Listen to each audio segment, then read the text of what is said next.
नमस्कार. तर आजच्या व्हिडिओमधून आपण आणखीन काही कीटकजन्य रोग यांची माहिती घेणार आहोत. याआधी आपण पाठीमागच्या अनेक व्हिडिओमधून आपण डासांमुळे जे काही वेगळे रोग होतात, मलेरिया असेल किंवा डेंग्यू असेल, चिकनगुनिया, त्यासोबत हत्ती रोग इत्यादी अनेक रोगाविषयी माहिती घेतलेली आहे.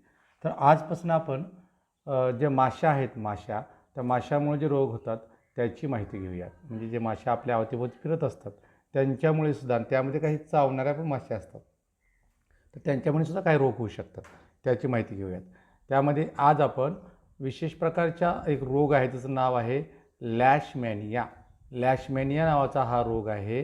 हा सुद्धा लॅशमॅनिया हा रोग एक संसर्गजन्य रोग आहे आणि जो ज्या माश्या आहेत त्या माशांमुळे, विशेष प्रकारच्या माशांमुळे हा रोग मानवाला होतो. म्हणजे लॅशमॅनियासिस हा एक संसर्गजन्य रोग आहे जो लॅशमॅनिया वंशाच्या परजीवी म्हणजे पॅरासाइट्स, या पॅरासाइटच्या जवळपास 20पेक्षा जास्त प्रजाती आहेत आणि या प्रजातीमुळे मानवामध्ये हा रोग पसरतो.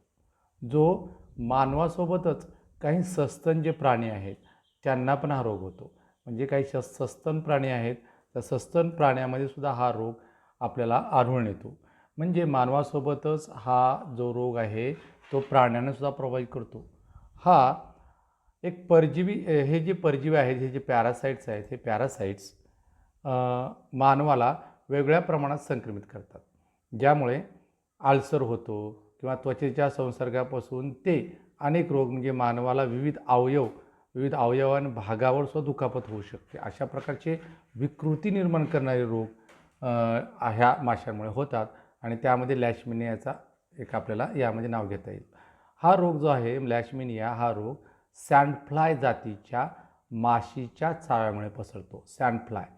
सँडफ्लाय नावाची जी माशी आहे, ती माशी जर चावली, सँडफ्लाय का म्हणतात त्या माशीला हे मी पुढे सांगणारच आहे, पण सँडफ्लाय नावाच्या जातीच्या जी काय सँडफ्लाय जातीची माशी आहे, या माशी जर समजा चावली तर त्यामुळं हा रोग पसरतो. ते ह्या ज्या माश्या आहेत ते रक्त शोषतात, रक्त घेण्याचं काम करत असतात आणि त्यामुळं एका व्यक्तीकडून दुसऱ्याकडे हे संक्रमण पसरवत असतात. ते आकाराने अतिशय, त्या मासे जे आहेत त्या आकाराने खूप लहान असतात. म्हणजे 3 मिलीमीटर एवढ्या छोट्या असतात. त्यामुळे ते सहज दिसत नाही, सहज आपल्याला दिसणंसुद्धा नाही, तेवढ्या छोट्या अशा प्रकारच्या माश्या असतात. आणि त्या जर चावल्या तर त्याचा चावा जो असतो, त्यांनी चावल्यानंतर तीव्र वेदना होतात आणि या वेदना अनेक दिवस किंवा अनेक तास टिकून राहतात. एवढ्या प्रकारे ते वेदना निर्माण करणाऱ्या माश्या असतात, त्याच्या चाव्यामुळे वेदना निर्माण होतात मोठ्या प्रमाणात. सँडफ्लाय ह्या ज्या काही माश्या आहेत ह्या उष्णकटिबंधीय आणि समशीतोष्ण हवामानात आढळतात. त्यामुळे संभाव्य रोगाची श्रेणी आहे ती विस्तृत आहे, फार मोठ्या प्रमाणात सगळीकडे आढळणाऱ्या अशा प्रकारच्या सँडफ्लाय आहेत. तर मोठ्या प्रदेशामध्ये ज्या ठिकाणी दारिद्र्य आहे किंवा कच्ची बांधकाम केलेली घरं आहेत किंवा अस्वच्छता आहे किंवा गर्दी आहे, अशा ठिकाणी सँडफ्लाय या माश्या आढळतात. त्यांच्या प्रजननासाठी हे लागणारं अशा प्रकारचं सुटेबल अशा प्रकारचं वातावरण त्या ठिकाणी आढळून येतं, म्हणून त्या मोठ्या प्रमाणात त्या ठिकाणी आपली वाढ करत असतात. मग त्यांची वाढ अशा वातावरणामध्ये जोमाने होत असते. जसं की आफ्रिका आहे, अमेरिका, युरोप, आग्नेय आशिया आहे, या प्रदेशामध्ये हा रोग मोठ्या प्रमाणात मानवांना होताना किंवा त्या ठिकाणी हा प्रभावित अशा प्रकारचा रोग आहे. दरवर्षी अंदाजे 1 दशलक्ष नवीन प्रकरणाची भर पडते. यासोबत Algeria, Brazil, Bharat, Iran, Somalia आणि सुदान या प्रदेशामध्ये सुद्धा हा रोग आहे, आणि ह्या अनेक देशांमध्ये हा व्हायरस जो आहे लॅशमॅनिया जो आढळून येतो. या प्रत्येक प्रदेशात त्वचेच्या लॅशमॅनियासिसचे देखील प्रमुख काही वेगळे प्रकार आहेत. प्रत्येक प्रदेशामध्ये वेगळ्या प्रकारचे लॅशमॅनियासिसचे रोग आढळून येतात. बहुतेक प्रकरणे अमेरिका आणि पूर्व मध्य समुद्रात दिसून येतात. एक कॉमन लक्षणं आहेत. ही लक्षणं बघत असताना हे आपल्याला लक्षात येईल की लॅशमॅनिया ह्या 3 प्रकारच्या लॅशमॅनियाचे 3 प्रकार आहेत. या 3 प्रकारामध्ये हा लॅशमॅनिया आढळतो. लॅशमॅनिया जे आहेत 3 प्रकारामध्ये आढळतो. आणखीन एक प्रकार आहेत, त्यामध्ये मुख्य 3 प्रकार आहेत. त्यामध्ये पहिला प्रकार आहे व्हिसरल लॅशमॅनिया, ज्याला हिंदीमध्ये काला आजार असं म्हणतात, आणि ज्यालाच ब्लॅक फीवर असं इंग्लिशमध्ये म्हणतात. काला आजार किंवा व्हिसरल लॅशमॅनिया हा जर उपचार न केल्यास सर्वात गंभीर आणि जीवघेणा अशा प्रकारचा आजार होऊ शकतो. लॅशमिनिया डोनोव्हानी या परजीवामुळे हा रोग होतो. जे पॅरासाइट्स आहेत लॅशमिनिया डोनोव्हानी या प्रकारच्या पॅरासाइट्समुळे परजीवामुळे हा विसरल लॅशमिनिया नावाचा रोग होतो.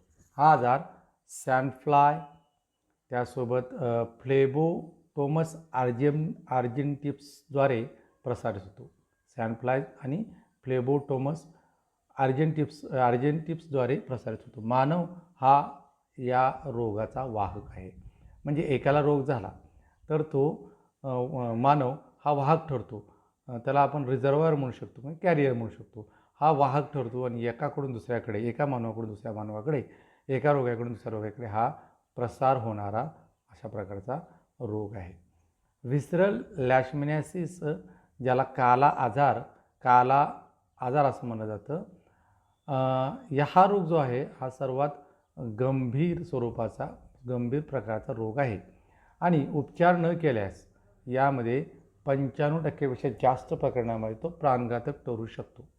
म्हणजे जर उपचार नाही केले गेले तर कदाचित हा प्राणघातक ठरू शकतो. त्यामुळं यावर उपचार घेणं हे महत्त्वाचं आहे. तर यामध्ये लक्षणे कुठली आहेत? या आजारामध्ये ताप येतो, वजन कमी होतं, त्यानंतर हिपॅटोमेगाली अशा प्रकारची काही लक्षणं, त्यानंतर स्प्लेनोमेगाली, म्हणजे हे सगळे लक्षण जे काही सायंटिफिक अशा प्रकारच्या ह्या काही गोष्टी आहेत, ह्या काही टर्म्स आहेत, ते ह्यामध्ये आपल्याला याचं मराठीकरण करता येत नाही. हिपॅटोमेगाली किंवा स्प्लेनोमेगाली किंवा ॲनिमिया म्हणजे रक्त ज्या पेशी आहेत त्यावर टप्प्याटप्प्यानं हा अटॅक करत जातो. तसेच गॅस्ट्रोइंटेस्टायनल म्हणजे काय? आतड्यामध्ये रक्तस्राव. गॅस्ट्रोइंटेस्टायनल पोटामध्ये आतडे आहेत त्या आतड्यामध्ये रक्तस्राव होऊ शकतो. शरीरावर सूज येऊ शकते. मूत्रपिंड म्हणजे किडनीज निकामी होऊ शकतात. ही लक्षणे यामध्ये दिसून येतात. त्याचसोबत आणखीन काही यामध्ये आहे इतर रोगांच्या जीवाणूंना संसर्ग होऊ शकतो. म्हणजे अशा प्रकारचा एकदा लॅशमिनिया हा काला आजार झाला की इतर जे जीवाणू आहे, इतर रोगात जीवाणू आहेत ते यावर अटॅक करू शकतात त्या एखाद्या व्यक्तीवर आणि कालांतराने त्यासोबत यामध्ये आणखीन एक लक्षण दिसतं ते म्हणजे हायपर पिगमेंटेशनचा त्रास होऊ शकतो. हायपर पिगमेंटेशन म्हणजे त्वचा जी आहे ती काळसर होणे किंवा त्वचेवर पिगमेंटेशन प्रमाण वाढणं असाही त्रास यामध्ये होऊ शकतो. सॅनफ्लाय चावल्यानंतर सुरुवातीला एखाद्या व्यक्तीला उच्च तापमान, घाम येणे, अशक्तपणा, अतिसार, खोकला, वजन कमी होणे आणि ॲनिमियासारखी लक्षणं दिसतात असं मी सांगितलेलं. हे देखील लक्षात येतं की व्यक्तीची यकृत आणि प्लीहा यांचीसुद्धा वाढ होते. यांचे जे काय नॉर्मल जी साईज आहे त्याच्यापेक्षा ते वाढतात. यकृत आणि प्लीहा वाढतात. हा रोग जसा वाढत जातो तसतसा त्वचेचा रंग तपकिरी रंगात बदलतो. त्वचेचा ओरिजिनल रंग हा तपकिरी व्हायला लागतो. विशेषतः कपाळ, हात, पाय आणि पोटाचा भाग हा तपकिरी होतो. यामध्ये अनेक लक्षणं अशी आहेत की मलेरिया आणि क्षयरोगाशी मिळतीजुळती आहेत. त्यामुळे लवकर कळणारच नाही की यामध्ये आपल्याला हा विशेष प्रकारचा रोग झाला आहे का मलेरिया झाला की क्षयरोग झाला आहे. पण यासाठी काही विशेष प्रकारच्या टेस्ट आहेत. त्या टेस्ट जर केल्या, निदानाची पडताळणी करण्यासाठी प्रयोगशाळेमध्ये जाऊन काही चाचण्या करणं आवश्यक असतं. जर चाचण्या केल्यानंतर लॅशमिनियासिस झाला आहे की नाही हे आपल्या लक्षात येतं. पण आपल्याला घाबरून जाण्याची गरज नाही. आपल्या भागामध्ये हा रोग सध्या तरी मोठ्या प्रमाणात दिसून येत नाही. त्यानंतर दुसरा प्रकार आहे त्यामध्ये डर्मल लेशमॅनियासिस. डर्मल म्हणजे त्वचेचा लेशमॅनियासिस. डर्मल लेशमॅनियासिसलाच क्युटॅनियस लेशमॅनियासिस असं इंग्लिशमध्ये म्हणलं जातं. डर्मल लेशमॅनियासिस म्हणलं जातं किंवा मराठीमध्ये आपण त्याला म्हणूयात त्वचेच्या लेशमॅनियासिस किंवा त्वचेचा लेशमॅनियासिस. यामध्ये या प्रकारामध्ये काय आढळतं आपल्याला तर या प्रकारामध्ये संसर्ग फक्त त्वचेवर होतो आणि अंतर्गत जे अवयव आहेत, शरीराअंतर्गत जे अवयव आहेत त्यांच्यावर परिणाम होताना दिसत नाही. यामध्ये वरवर किंवा खोलवर अल्सरचे स्वरूप असतं. म्हणजे काही अल्सर म्हणजे छाले पडणे असं म्हणतो किंवा तोंड आल्यासारखं दिसणं किंवा वरवर यामध्ये आपल्याला अशी अल्सर झाल्यासारखं काही पेशंटमध्ये दिसू शकतं. ही माशी चावल्यानंतर किंवा चावल्याच्या जागेवर लालसरपणा आणि खाज सुटे. पहिल्यांदा ज्या ठिकाणी माशी चावली त्या ठिकाणी लाल होतो तो भाग आणि त्या ठिकाणी खाज सुटते. हे लक्षण आहे पहिलं ही माशी चावल्याचे. आणि काही आठवड्यानंतर त्या ठिकाणी फोड येतात व त्यांचा आकार वाढत जातो. फोड आल्यानंतर एखादी माशीचा डास चावल्यानंतर फोड येतो छोटासा, पण तो परत जिरून जातो असं माहिती आहे. पण यामध्ये काय होतं, हा जो फोड येतो तो फोड आणि त्यांचा आकार वाढतच जातो, तो कमी होत नाही आणि कालांतराने त्यामध्ये पू तयार होतं. त्या फोडामध्ये पू तयार होऊ शकतो आणि समजा तो जो फोड आहे तो कोरडा झाला तरी त्या ठिकाणी जखम दिसू शकते. असे फोड कुठे येतात?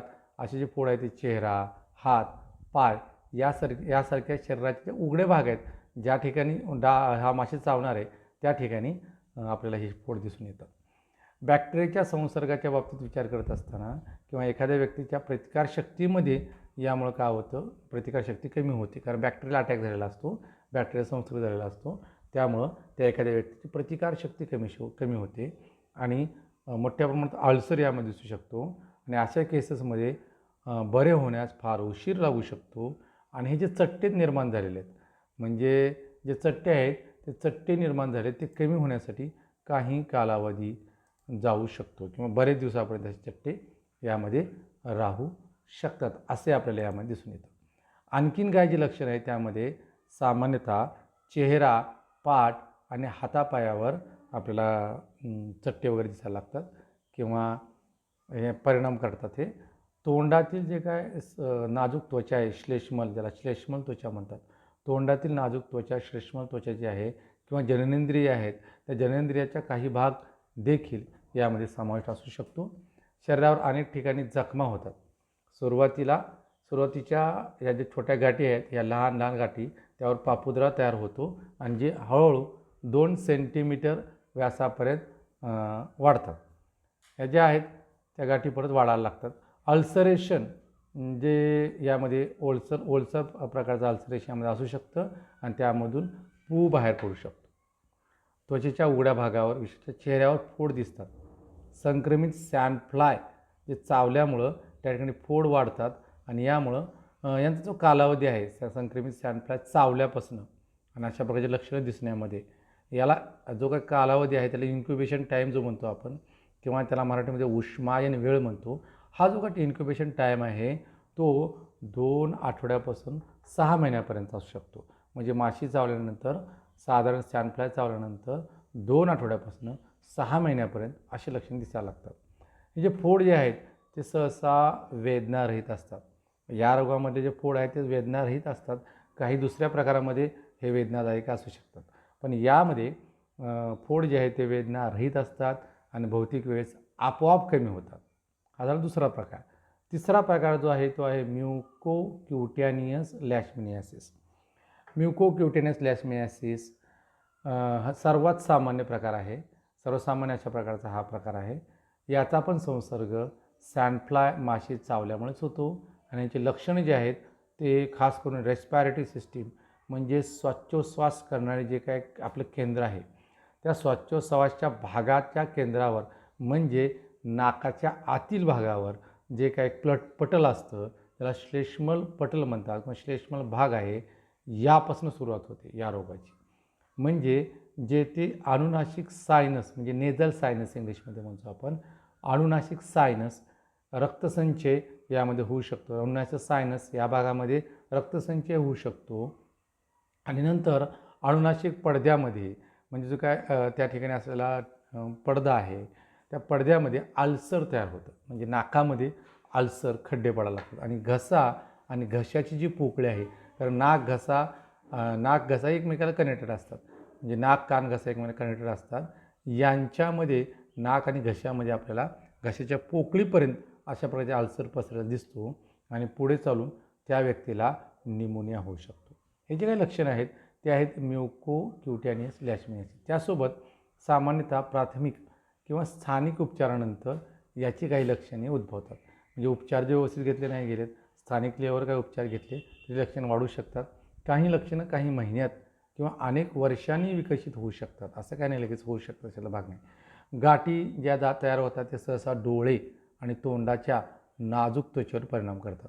कधीकधी या गाठींचा डोळ्यांच्या त्वचेवर आणि जननेंद्रियाच्या मार्गावर पण परिणाम होतो. तसेच उपचाराऐवजी तेथील पेशींचा जर उपचार नाही घेतले तर ते पेशींचा नाश होऊ शकतो.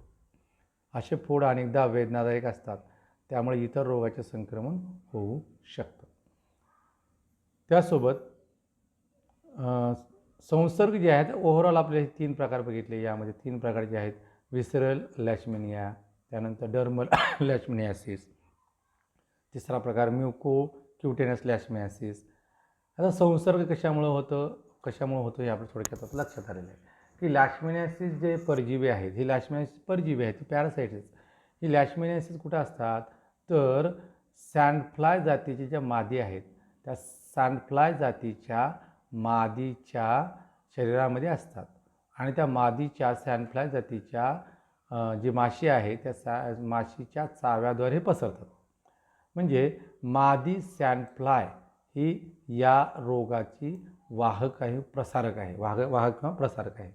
म्हणजे मादी सँडफ्लाय जेव्हा संक्रमित व्यक्ती किंवा प्राण्यांचे रक्त शोषते, म्हणजे कुत्रे असतील, मांजर असतील, पाळीव प्राणी असतील, जेव्हा संक्रमित व्यक्ती किंवा प्राण्याचे रक्त शोषते तेव्हा त्या माशीला संसर्ग होतो आणि ती माशी पुन्हा ती अशा प्रकारची जे पॅरासाइट दुसरीकडे घेऊन जाते आणि दुसऱ्या व्यक्तीला चावल्यानंतर त्याच्या शरीरामध्ये ते एंट्री करतात किंवा त्या शरीरामध्ये ते काय करतात आपली एंट्री करतात, जातात थोडक्यात. म्हणजे आणि त्याला इन्फेक्शन करून आणतात. माणसासह जवळपास 70हून अधिक अशा प्रजाती आहेत की जे या परजीवासाठी वाहक म्हणून काम करतात. फक्त माणूसच नाही, कुत्रा मांजरच नाही, तर 70 वेगवेगळ्या प्रजाती आहेत. या प्रजातीद्वारे हा रोग पसरू शकतो. या माशा कुठं आढळतात? या माशा घरांच्या आतील भागात, तळघरामध्ये, गुहेमध्ये, भिंतीमधील तडे गेले असतील त्या ठिकाणी, वनस्पती किंवा झाडांच्या छिद्रामध्ये, घरातील कचऱ्यामध्ये असतात. ह्या ठिकाणी ते आढळतात. सँडफ्लाय हा वालुकामय भागात आढळणाऱ्या, म्हणजे यावरून त्याला नाव पडले सँडफ्लाय, म्हणजे वालुकामय भागात आढळल्या पहिल्यांदा, तिथं त्यांचा शोध लागला म्हणून त्यांना सँडफ्लाय असं त्यांना सँडफ्लाय हे नाव पडलेलं आहे. सँडफ्लाय ह्या वालुकामय भागात आढळणाऱ्या, चावणाऱ्या, म्हणजे बाकीचे आपले जे काही घरामध्ये आढळणाऱ्या मासे ते चावत नाहीत, फक्त तिकडून तिकडे फिरत असतात, पण हे चावणाऱ्या, रक्त शोषणाऱ्या डिप्टेरन प्रकारच्या माशा आहेत. डिप्टेरन प्रकारच्या किंवा डिप्टेरन प्रजातीच्या माशा आहेत आणि यांना एक स्थानिक नाव आहे सँडफ्लाय, त्यावरून याला सँडफ्लाय असंच नाव पडलेलं आहे. परत यांच्या चाव्याद्वारे सामान्यतः लहान, तीव्रतेने खास सुटणारा फोड येतो आणि साधारण 5 ते 7 दिवसांच्या कालावधीत हा फोड मोठा होतो. याविषयी आपण आधी बोललेलो आहोत. यानंतर उपचार काय आहेत तर यामध्ये त्वचेच्या लॅशमेनियासिसचा संसर्ग समजा झाला तर समजा उपचाराशिवाय बहुतेक दिवस आपोआप जर आपण लक्ष नाही दिलं तर कदाचित काही वेळेस बहुतेक करून आपोआप बरा पण होतो. परंतु जे आल्सर तयार होतात ते आल्सर तयार होण्यास वेळ लागतो आणि जे चट्टे शरीरावर येतात ते चट्टेसुद्धा बुजून जायला खूप कालावधी लागू शकतो. टर्मल लॅशमेनियासिसच्या प्रकारामध्ये काही इंजेक्शन दिले जातात. जे फोड आले त्या फोडामध्ये कधी इंजेक्शन दिले जातात. म्हणजे आपल्याला डर्मल लॅशमेनियासिसवर काही इंजेक्शन पण दिले जातात. आणखीन विशेष परिस्थितीमध्ये समजा परिस्थिती कठीणच असली एखाद्या पेशंटची, त्या विशेष परिस्थितीमध्ये उपचार करण्यासाठी रॅडिएशनचा वापर केला जातो. म्हणजे किरणोत्सर्ग जे असतात त्या रेजचा, रॅडिएशनचा वापर केला जातो. विसरल लॅशमेनियासिसचा प्रकार आहे त्या बाबतीत विचार करत असताना रोगाचा विकास रोखण्यासाठी आणि चट्टे कमी करण्यासाठी इंट्रामस्क्युलर किंवा इंट्राव्हेनस किंवा टॉपिकल इंट्रा अल्सरेशन किंवा पेन किलर यासारख्या औषधांचे इंजेक्शनही दिले जातात किंवा औषध दिली जातात. या औषधाद्वारे किंवा पेंटाथलोनल अँटीमोनी अशा प्रकारचे काही संयुगे आहेत त्यांचा पण वापर उपचारासाठी केला जातो. मग हा रोग होऊच नाही म्हणून काय करायचं तर आपण ज्यावेळेस बाहेर पडतो, सकाळी संध्याकाळी ज्यावेळेस आपण बाहेर पडतो किंवा बागेत जातो किंवा शेतात जातो, या ठिकाणी गेल्यानंतर आपण सावधगिरी बाळगायची आहे. पूर्णपणे अंग झाकणारे अशा प्रकारचे कपडे वापरायचे. बागेत काम करत असताना, शेतात काम करत असताना किंवा ज्या ठिकाणी पाणी जमतं त्या ठिकाणी आपण समजा उभारलो असेल तर त्या ठिकाणी अशा प्रकारचे कपडे वापरायचे आणि बागेत, शेतात ज्या ठिकाणी पाणी साठतं त्या ठिकाणी कीटकनाशकांची फवारणी करायची. हे आपल्याकडे केली जाते. कीटकनाशकांची फवारणी केल्यानंतर ते डास मरून जातात. किंवा समजा कुत्रे आहेत, मांजर आहेत, यासारखे जे पाळीव प्राणी आहेत त्यांची स्वच्छता राखायची. म्हणजे ते पाळीव प्राणी एकतर आपल्या जवळ येणार नाहीत किंवा ते स्वच्छ असले पाहिजेत. सगळ्या संभाव्य ठिकाणी ज्या ठिकाणी कीटकांची वाढ होऊ शकते अशा ठिकाणी आपण फवारणी करणं म्हणजे कीटकनाशक फवारणी आपण करू शकतो.